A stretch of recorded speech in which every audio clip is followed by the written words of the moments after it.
PBO Art Academy. Bonjour, pour PBO Art Academy, aujourd'hui je vais vous parler du gesso noir, un produit formidable, un produit que j'adore, que j'ai tout le temps dans mon atelier et qui permet de préparer nos supports, comme tous les gessos. C'est un après qui permet, avant de se mettre à peindre, de préparer nos supports, quels qu'ils soient, vous allez voir, et d'obtenir un fond noir, mat, hyper uniforme, velouté, légèrement velouté, donc avec une accroche extraordinaire pour la peinture, acrylique ou l'huile, et puis aucune trace de pinceau, quelque chose de très très lisse, de très auto-lissant, et qui permet de peindre dans un univers très particulier, parce que le noir est une non-couleur qui met en valeur tout ce que vous allez pouvoir travailler au-dessus après.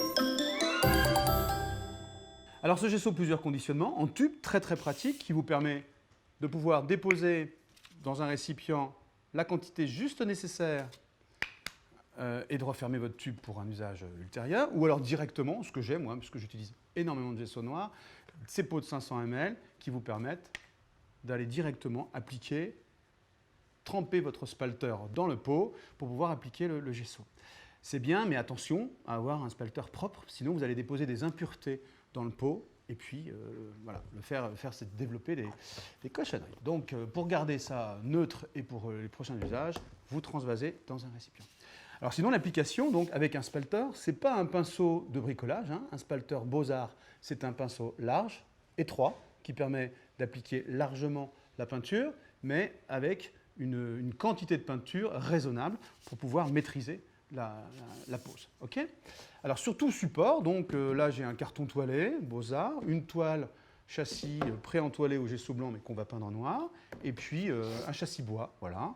On pourra d'ailleurs aussi regarder ce qu'on peut faire sur n'importe quel objet, puisque le truc génial avec ce gesso, c'est qu'il est hyper couvrant. Donc il va vous permettre de transformer plein de supports en des supports artistiques sur lesquels vous allez pouvoir vous exprimer. Voilà, donc après, très très simple, vous prenez la quantité nécessaire de gesso et vous l'appliquez sur votre support, des grands aplats, croisés pour ne pas créer de trame, mais sans trop insister. Encore une fois, là, c'est vraiment simple puisque ce produit est vraiment lissant et en séchant, toutes les traces de pinceau vont disparaître. Voilà, donc vous avez vu le côté couvrant du produit. On va le faire sur la toile. Alors c'est un grand plaisir parce que en plus ça s'absorbe bien. On a presque envie de se laisser aller des effets artistiques, mais là on est là pour montrer le produit technique. Voilà. Allez, un petit essai sur mes supports chouchous du moment, des châssis en bois, donc, et de la même manière, sur une surface avec un pouvoir d'absorption différent, on peut, et là vous voyez, il y a des coups de pinceau, on peut appliquer le gesso, voilà, juste pour le tuto, hein. Vous voyez, on voit les effets de pinceau encore, les coups de spalter, on voit ce côté satiné brillant. Pour terminer sur ces différents exemples d'application, on peut prendre différents objets, quels qu'ils soient, quelle que soit leur porosité. Vous pouvez appliquer ce gesso noir et vous allez voir, de la même manière, c'est magique, surtout après séchage. L'objet est transformé et c'est surtout une nouvelle vie qui vous permet ensuite de le peindre, de le faire entrer dans votre univers artistique. On laisse sécher, vous allez voir le résultat. Voilà, une fois que c'est sec, regardez le résultat.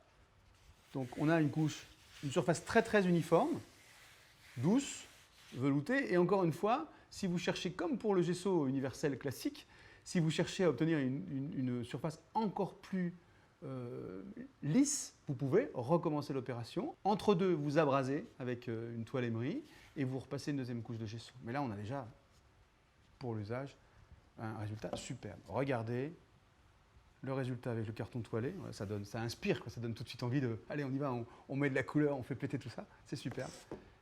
Et même chose sur le bois. Avec cette accroche qui est très très bonne, encore une fois, pour l'acrylique comme pour le vélo. Merci d'avoir suivi cette démonstration et pour aller plus loin, on se retrouve bientôt avec d'autres tutos sur PBO Art Academy. Au revoir.